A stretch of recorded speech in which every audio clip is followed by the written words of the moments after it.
મહારાજની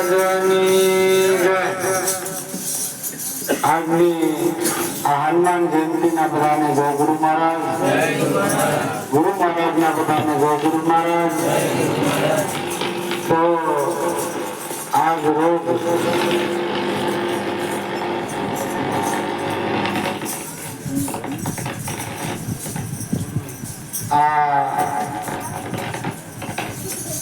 હનુમાન જયંતિ નિમિત્તે આજે ગુરુભાઈ મિત્ર મંડળ ગુરુ મહારાજની સત્રશાળામાં મળ્યું અને આજે ખરેખર અહીંયા આપણા ગામમાંથી એવા સાત પધારા છે ડોક્ટર સાહેબ ઇકબાલભાઈ જેમનું નામ છે. ખરેખર સંતોની સાખી મુજબ કે ભાઈ ભગત બિંદ પલટે નહીં, ઊંચ નીચ ઘેર અવતરે પણ આખરે તો સંતના સંત જ હોય.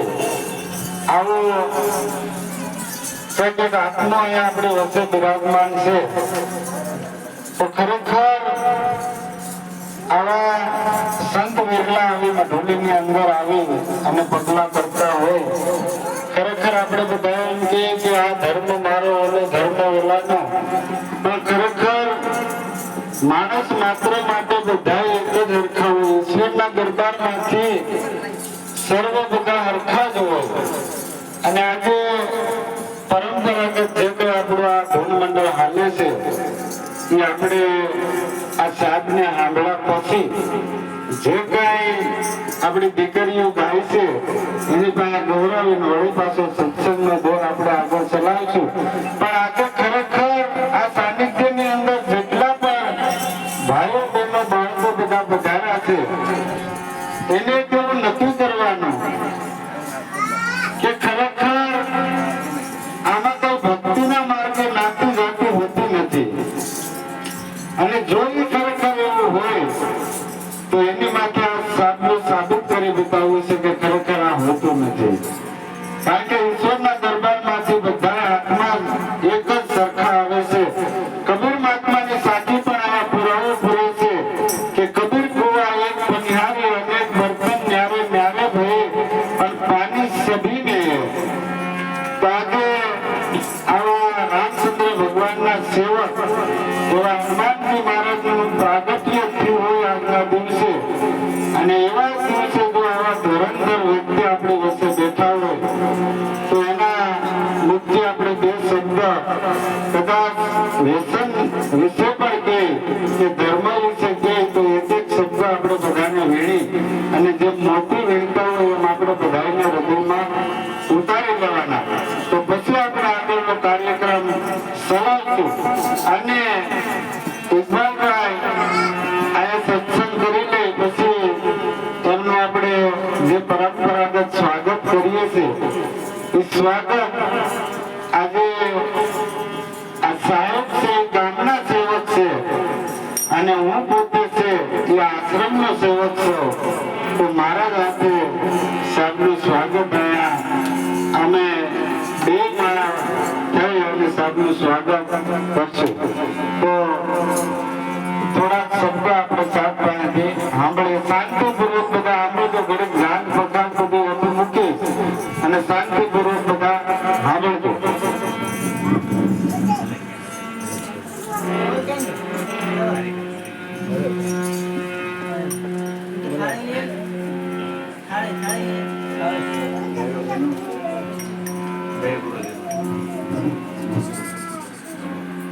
જય ગુરુદેવ મહારાજ.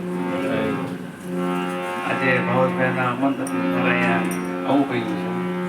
ઘણા સમયથી મને ભાવેશભાઈનું આમંત્રણ મળતું રહ્યું.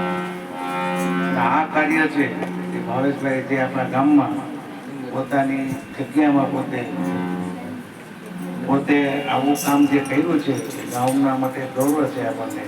તેના માટે આપણે તાળીઓથી વધાવી લે ભાવેશભાઈને. અને ભાવેશભાઈ છે જે પોતે કામ કરે છે, બિનસ્વાર્થી કામ કરે છે, પોતે કોઈ સ્વાર્થ નથી આને. આજે તમે છે દાખલા તરીકે વ્યસન છે તમે સંવાદને મૂકો તો શરીરને ફાયદો થાય, વિવાદને મૂકો તો પરિવારને ફાયદો થાય. અને મહેરબાની કરીને તમે વ્યસન મુક્તિ કરો. તમે વ્યસન લેતા હો બેનો દીકરીઓ, એમાંથી તમે મુક્તિ મેળવો. આજે કેવા કેવા કેસ બને છે આપણા ગામમાં, ગામની અંદર આપણે જોવા મળે છે. એટલે ભાવેશભાઈ જે કામ કરે છે એમાં એને સાથ સપોર્ટ આપો. જય ગુરુ.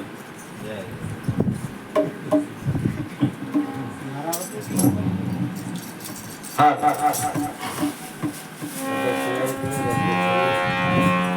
તો આપણે અહીંયા ઇકબાલભાઈનું સ્વાગત થઈ જાય પછી, કારણ કે પોતાએ આવો કિંમતી ટાઈમ આપણો વિશે આપ્યો.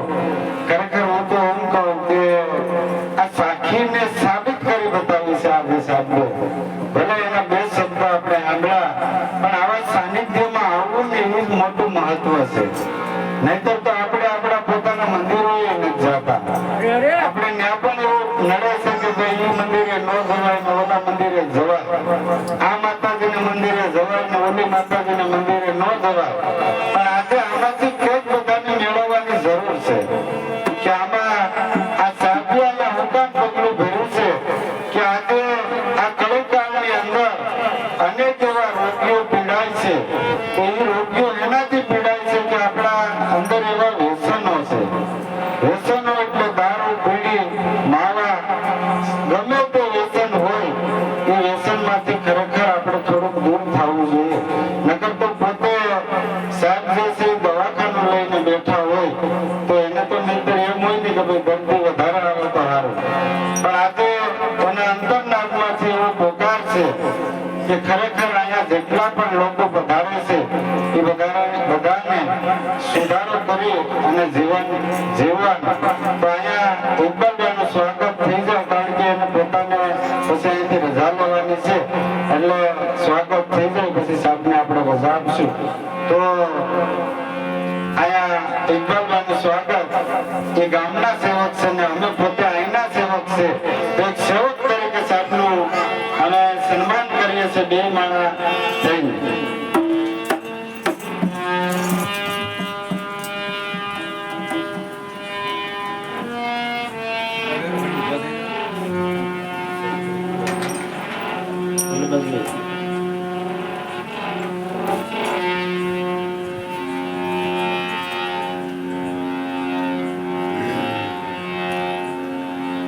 बोलिए सतगुरु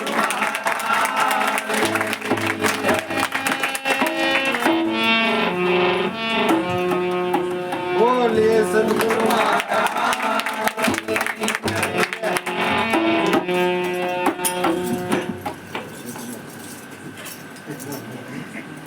बोलिए सतगुरु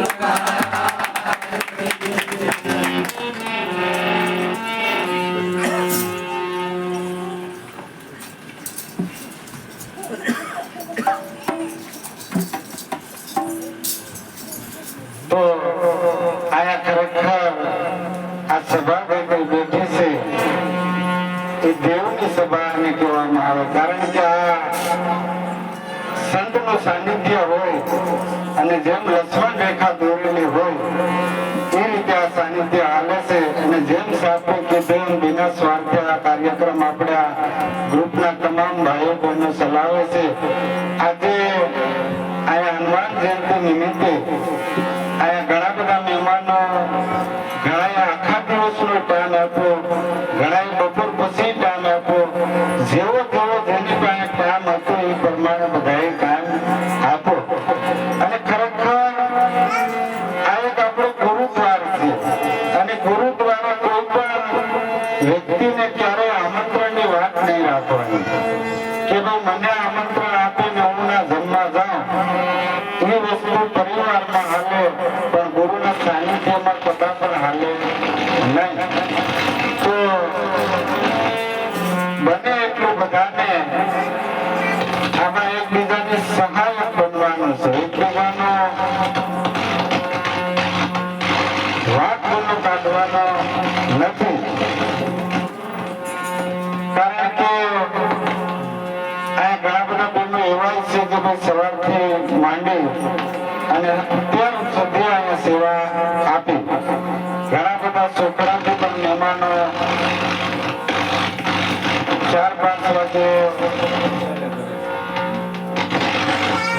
પધાર્યા અને જાતે અહીંયા રસોઈ બનાવી અને પ્રસાદી લીધી. તો અહીંયા કાયમિક માટે બધાને એવું નથી રાખવાનું કે ચાલો આપણે જાવું છે તો આવી જ જવાનું હોય. એમાં કોઈને ફોનની વાત ન જોવાની હોય, કોઈને આમંત્રણની વાત ન જોવાની હોય, કારણ કે એમને એમ જોવામાં ને જોવામાં આપણી જિંદગી પૂરી થઈ જાય. કારણ કે આપણે હુંકામાં ભેગા થાય છે, હુંકામાં આપણું મિલન થાય એવું કંઈક સમજવાનો પ્રયાસ કરવાનો. અને ખરેખર ગુરુ શિષ્યની કાલાવધિ કેવી હોવી જોઈએ એક દાખલો અહીંયા આપો. સાહેબ બેઠા છે, ઘડીક 10 વાગ્યા સુધી સાહેબને બેઠાડીએ, બરોબર? તો ખરેખર એ ગુરુ શિષ્ય હતા અને ગુરુએ શિષ્યને કીધું કે આજે સાંજે આપણે બારગામ પ્રોગ્રામમાં જવાનું છે, તો વહેલી તકે તું આશ્રમમાં કામ પતાવી લે એટલે આપણે બે નીકળી જાય. ત્યારે શિષ્ય કહે છે કે ગુરુ મહારાજ કઈ વાંધો નહીં, જોજો શિષ્ય કેવો હોવો જોઈએ ને કેવો ન હોવો જોઈએ. એટલે ગુરુ મહારાજે જે આદેશ કર્યો એ મુજબ શિષ્ય તૈયાર થઈ ગયો અને રસ્તે હાલા જતા હતા એવામાં જંગલ આવ્યું. જંગલ આવ્યો, આરતીનો સમય હતો.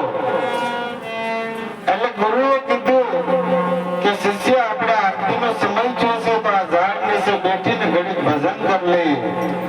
ત્યારે શિષ્યએ કીધું કે મહાત્મા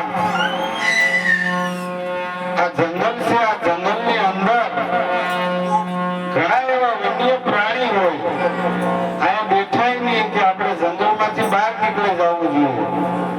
તો પણ ગુરુ મહારાજે કીધું કે તું હું તારે હારે છે ને એટલે તું બેઠી કે અહીંયા. પણ આને વિશ્વાસ ન રાખ્યો અને ગુરુ મહારાજ જે હતા એ ધ્યાન સમાધિમાં બેઠી ગયા અને થોડીક વાર થઈ ત્યાં હારો જ આવ્યા. એટલે એને જોઈ અને આ શિષ્ય ઝાડ ઉપર ચડી ગયો, કારણ કે એને વિશ્વાસ નતો. ઝાડ ઉપર ચડી ગયો એટલે જેટલા પણ 5 વાગ સિંહ આવ્યા એ આ સંતને પગે લાગી અને વળી પાછા જંગલમાં વહી ગયા. અને શિષ્ય આ ચિત્ર જોઈ છે કે ખરેખર આમાં અદ્ભુત તાકાત છે. પણ શિષ્યએ કીધું નહીં, ધ્યાન સમાધિમાંથી ગુરુ નીકળ્યા એટલે શિષ્ય વળી પાછો બાજુમાં આવીને બેઠી ગયેલો હતો. એટલે કે ચાલ ચલા હવે હાલીએ. એટલે હાલાતા હતા રસ્તે. એવામાં આખી રાત હાલા સવાર પડ્યું. સવારે બાપુએ કીધું કે ચલા આ સીપીઓ તારા હાથમાં રાખજો. એટલે કંપના બાપુએ રાખ્યો, સીપીઓ સેલાએ રાખ્યો.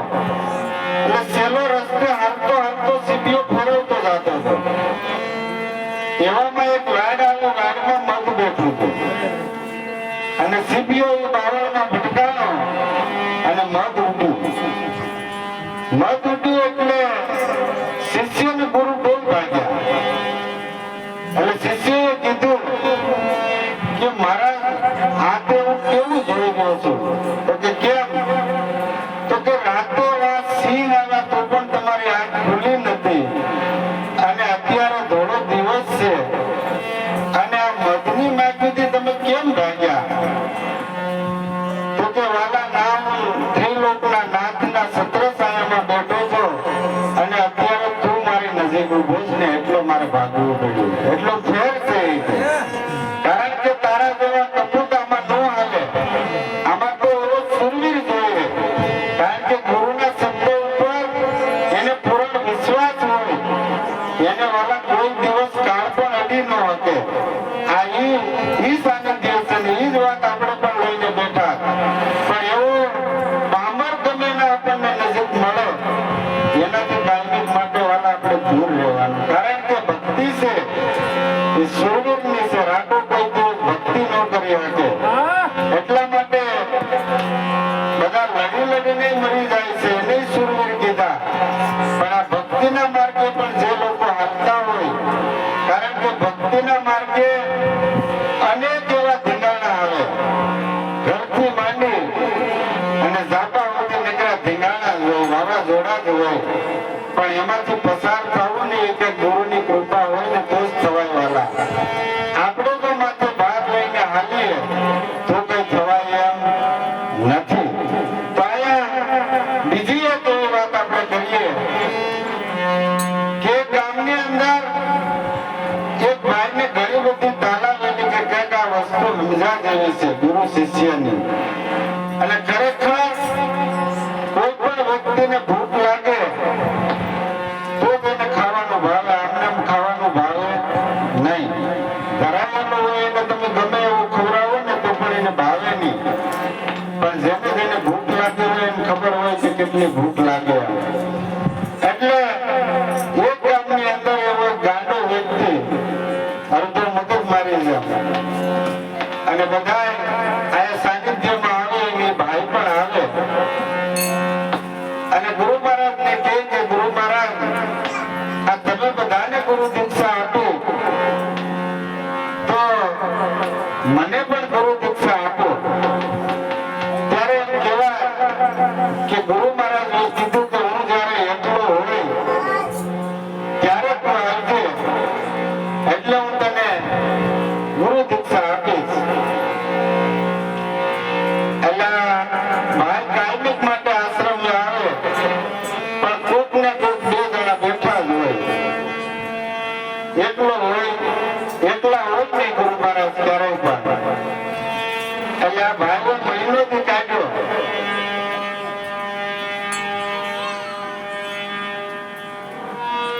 કે હવે ગુરુ મહારાજ મને એકલા મળે ક્યારે. એટલે મહિના દિવસ પછી નક્કી કર્યું ભાઈએ કે આળા જમવા બેઠે ન્યાય બે જણા બેઠા હોય, આ કાંક બીજે જાય ન્યાય બે ફરતા હોય, આ ઉતા હોય ન્યાય બે બેઠા હોય. અને ખરેખર કારણ વગરનું ગુરુ મહારાજની નજીક રહેવું નકામું છે. કારણ કે કઈક પ્રશ્ન હોય અને સાધક આવે ને તો હાલે, પણ હાલ કારણ વગરનો એની વાય રખડતું હોય ને એ પાછું શોભે નહીં. કારણ કે એ સંબંધ ગુરુ શિષ્યના નથી, ભીતરના સંબંધ છે. બહાર દેખાવના સંબંધ છે ને એ ગુરુ શિષ્યના નથી.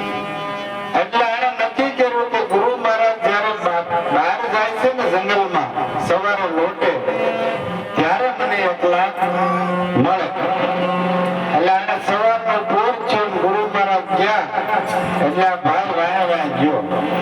શબ્દ ઉપર ધ્યાન દેના, કારણ કે આ શબ્દ બધા આપણને ઘસાઈને જાતા હોય પણ જે હોય એ તો બરોબર છે, પણ એવું હૃદય હોય એને આ શબ્દ અથડાવવો જોઈએ જરૂર. કારણ કે આ સંતના શબ્દો છે, કોઈ વેપારના શબ્દ નથી.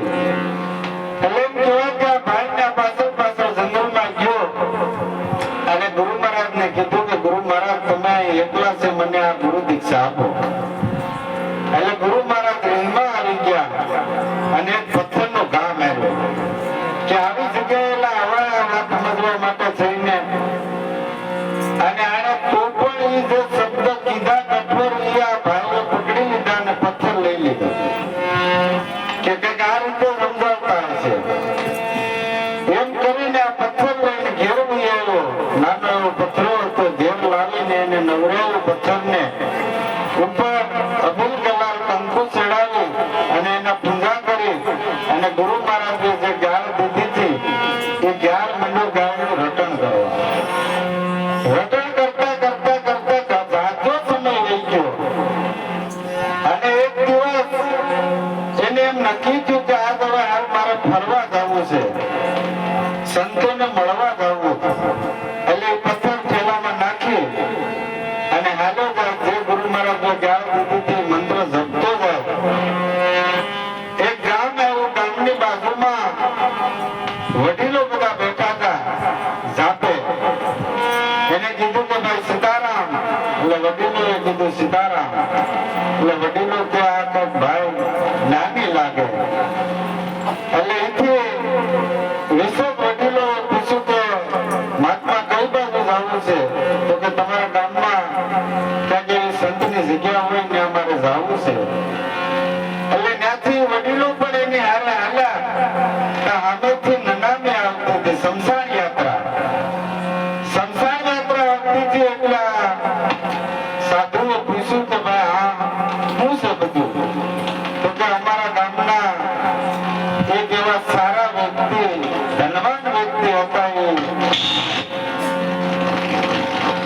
સીધાવી ગયા.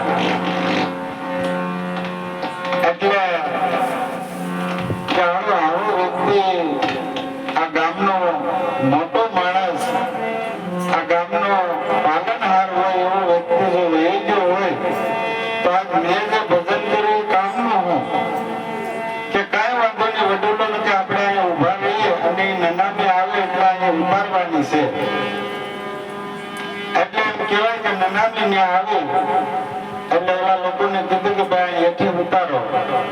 એથી ઉતારી અને કીધું કે આને ખોલો. એટલે નનામીને ત્યાં ખોલવામાં આવ્યું.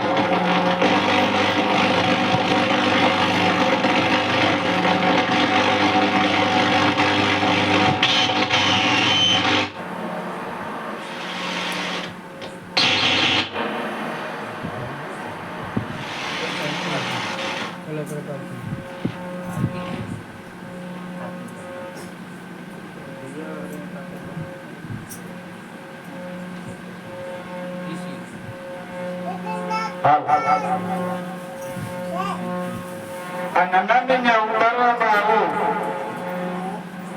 અને આ ભાઈએ જે સાધુએ જે પથ્થર હતો એને બહાર કાઢ્યો અને ગુરુ મહારાજનું નામ લઈ અને ખરેખર કે ગુરુ મહારાજ જો મેં આ 6 મહિના સખત તમારું ધ્યાન ભજન કર્યું હોય તો આ મયત બેઠું થવું જોઈએ. અને એમ કહેવાય કે પથ્થરને એને તાળવાની વ્યક્તિ ઉપર ફેરવ્યો. જે ગુરુ મહારાજે જ્ઞાન આપીથી જ્ઞાન બોલીને પથ્થર ફેરવ્યો. એટલે એમ કહેવાય કે નનામી એમાંથી એ વ્યક્તિ ઉભા થયા. ઉભા થયા એટલે આખું ગામનો નક્કી કર્યું કે આ તો કંઈક અલૌકિક આત્મો છે. આ સંતને તો પધરામણી આપણા ગામમાં કરો, આ મરતા બેઠા કરે છે. અને એમ કહેવાય કે આ નનામી પણ પાછી વ્યક્તિ જે ગામનો મોટો વ્યક્તિ હતો એમાંથી બેઠા થયા, જીવિત થયા અને એને વળી પાછા ધામધૂમથી ઘેર લઈ ગયા. અને આ સાધુની પણ પધરામણી ગામની અંદર કરવામાં આવી અને ગામના લોકોએ વાજતે ગાજતે આખા ગામમાં આ સાધુને ફેરવ્યા. અને સાધુ મહાત્માને કીધું કે હવે તમારે કાયમિક માટે અમારા ગામમાં રહેવાનું થાય. તો કે વાલા કાંઈ વાંધો નહીં, મારે તો ભગવાનનું ભજન જ કરવું છે. એટલે ગામના પાદરમાં હનુમાનજી મહારાજનું સાનિધ્ય બાંધી દીધું, જગ્યા બનાવી દીધી અને પોતે ત્યાં ભજન કરે છે. અને આજુબાજુના ગામમાંથી પણ એવા દુઃખ દરિદ્ર જે દર્દીઓ હતા એ લોકો મળ્યા આવવા. એમ થતા થતા ધીમે ધીમે ધીમે થતા જ્યાંથી જે એના ગુરુદ્વારેથી જે વાત લાવ્યા હતા ત્યાં સુધી આ વાત પૂગી ગઈ કે ભાઈ ફલાણી જગ્યાએ એક સાધુ એવા છે કે મરદા બેઠા કરે. એટલે આ સંતને એમ થયું કે મારે એના દર્શન કરવા જવું જોઈએ.